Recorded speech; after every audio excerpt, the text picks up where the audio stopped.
Hello guys, welcome to learn e spot channel. तो government scheme की series में आज गाइस हम लोग पढ़ने वाला है अपना part number 23।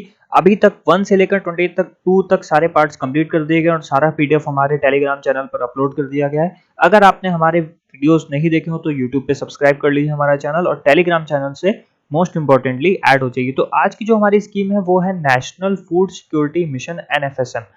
National food security mission राष्ट्रीय स्तर की एक स्कीम है। फूड यानी कि खाद्य क्षेत्र से जुड़ी हुई है, सिक्योरिटी मिशन चलाया जा रहा है। देखिए, अनाज की कहीं पर भी कमी ना हो, हर जगह संपन्नता हो, इसके तहत ministry of agriculture and farmers welfare जो कि भारत सरकार के अधीन आता है वो एनएफएसएम प्रोग्राम को चला रहा है, जिसके तहत किसी भी परिस्थिति में भारत में अन्न संकट उत्पन्न ना हो सके। अगर हम बात करते हैं कि किन 3 चीजों के ऊपर ये बेसिकली मुख्यतः टिका हुआ है तो वो है एनएफएसएम राइस, एनएफएसएम वीट और एनएफएसएम पल्सेस। चावल, गेहूं और दालें, इन तीनों की कहीं पे भी भारत के किसी भी क्षेत्र में कमी ना आ सके, इसलिए नेशनल फूड सिक्योरिटी मिशन को चलाया जा रहा है। अगर हम बात करते हैं गाइज इसके ब्रॉड ऑब्जेक्टिव की, तो इसका जो ब्रॉड ऑब्जेक्टिव है वो क्या है वो देख लेते हैं। The aim the mission aims to increase production through area expansion and productivity. अब देखिए, एरिया का एक्सपेंशन करना होगा हमको, क्योंकि जो फार्मिंग का क्षेत्र है वो काफी कम है भारत में, तो उस क्षेत्र को हमको क्या करना पड़ेगा, इंक्रीज करना पड़ेगा और उसकी प्रोडक्टिविटी को भी एनहेंस करना पड़ेगा।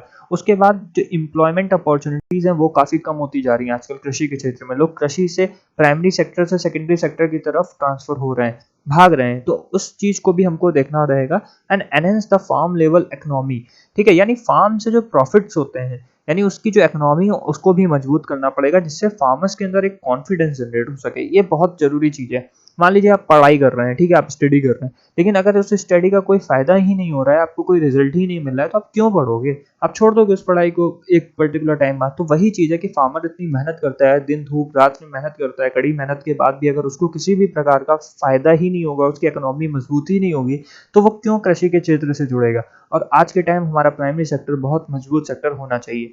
The approach is to bridge the yield gap in respect of these 3 crops. अब देखिए, जो यील्ड गैप आ जाता है यानी एक खेती से दूसरी खेती में जो गैप आता है उसको भी भरने का काम इस स्कीम के तहत चलाया जाएगा through dissemination of improve technologies. अब हम लोग इस स्कीम में इम्प्रूव टेक्नोलॉजीज का यूज करेंगे एंड फार्म मैनेजमेंट प्रैक्टिसेस को इम्प्लीमेंट करेंगे while focusing on districts which have high potential but relatively low level of productivity. जैसे कि मैं बात करता हूँ बिहार की, ठीक है, बिहार में इतना अच्छा, आप अगर कोई जुड़ा हुआ बिहार से तो प्लीज कमेंट जरूर करिएगा।